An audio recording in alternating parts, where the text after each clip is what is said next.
Welcome back ulit! So yan, meron tayong leftover na fried tilapia.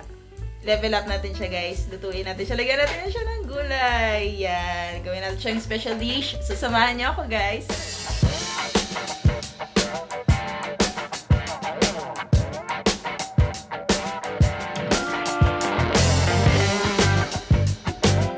Ingredients natin na gagamitin. Ito yan yung mga fried tilapia natin.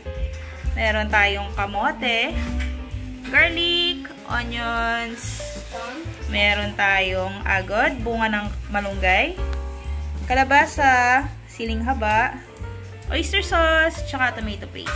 Yan. So, start na natin. Ayan, nag-init na po tayo ng cooking oil. Siyempre yung ating garlic and onions. Ayan, pagsabay na natin. And then, maglalagay tayo ng bagoong. Ito guys, optional lang. Okay, gisa natin siya.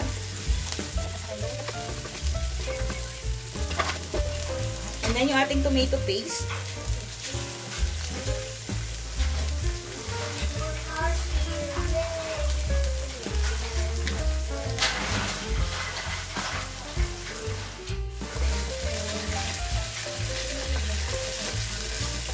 Luluin lang natin siya. Lagyan na natin yung ating oyster sauce.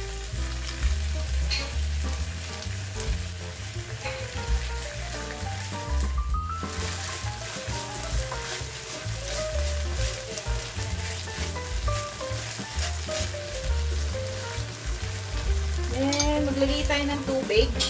So, yan guys. 2 cups lang muna. Yan. Then, hayaan natin siyang kumulo. So, yan. Once na kumukulo na siya, lagyan na natin yung ating mga kamote. Pwede kayong magdagdag ng tubig guys kung nakukulangan kayo.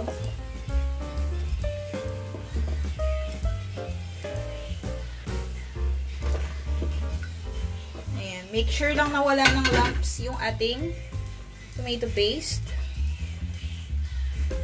And then, ilagay na natin yung ating bunga ng malunggay.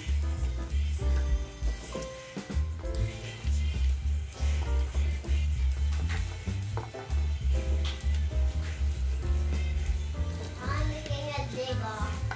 I'm making the tree trunk pieces dig off. Yes. Making it. This is just cardboard set. So, yan. Inuna ko muna yan. Kasi medyo matagal siyang palambutin. So, ayan, magdadagdag ako ng 1 cup water. Ayan, takpan natin siya ulit, guys. Ayan, ilagay na natin yung ating kalabasa. So, ayan, pakuluan natin siya ulit.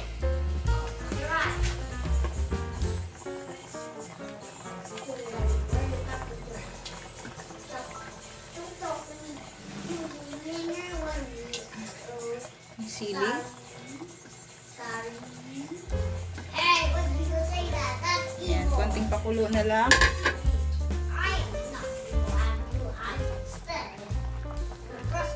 Ayan guys, luto na.